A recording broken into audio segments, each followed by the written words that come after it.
South Carolina are casting their ballots for the candidate they want to win the Republican presidential nomination. This is video of some of the voters in Columbia from earlier today. Meanwhile, the Democrats are battling out in Nevada, where caucusing is underway. Polls there show a tight race between Bernie Sanders and Hillary Clinton heading into tonight. Two states are taking the spotlight on the campaign trail tonight. Our coverage begins in South Carolina, where tonight could mark the end of some of the Republican presidential hopefuls. Local 10 News reporter Glenna Milberg is in Columbia with more on tonight's contest. Glenna.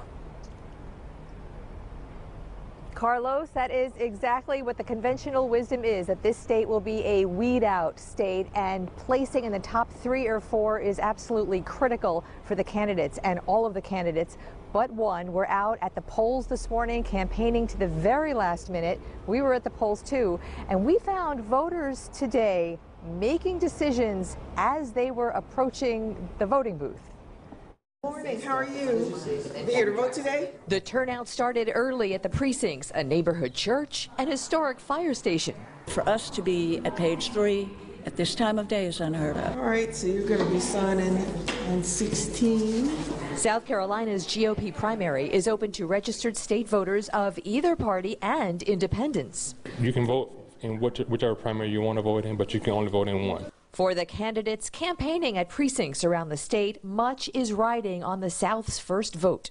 Donald Trump, the solid poll leader, Marco Rubio aggressively looking to be the number 2 alternative against Ted Cruz, who diverted to D.C. for Justice Antonin Scalia's funeral. For Jeb Bush, South Carolina will likely decide his future viability. After hundreds of millions of marketing dollars, I will protect and defend and uphold the Constitution. Countless campaign events and ground game armies and strategies worthy of political war, we found voters struggling to the end. Here's a sample. Thank you.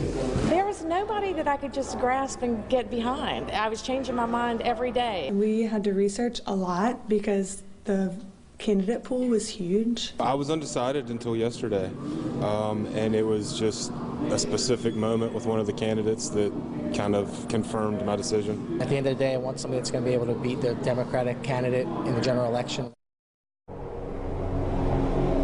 So many voters, so many reasons why they chose to vote for the candidate that they did.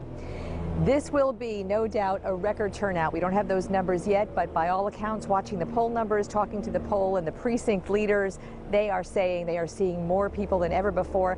The state of South Carolina actually moved primary day from what usually is Tuesday, just like Florida, to Saturday. So this weekend day, not having to worry about work or responsibilities, would give more people the opportunity to make sure and cast their vote.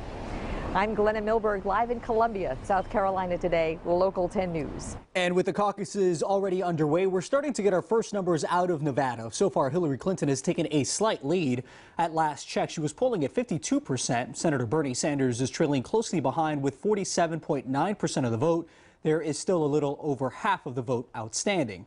Clinton spent the final hours before the caucuses doing some last-minute lobbying in Vegas. She stopped by Harrah's Casino today in an effort to motivate minority voters and union members who could give her the edge over Sanders. Meanwhile, Sanders himself looked to do the same. He made a morning visit to the MGM Grand, where he also met with crowds of union workers there. That vote could make or break either candidate in the caucus, as casinos have set up rooms to ensure unionized workers get to cast their votes. Now stay with Local 10 News for complete coverage on today's elections. We'll check in with Glenna Milberg live from South Carolina.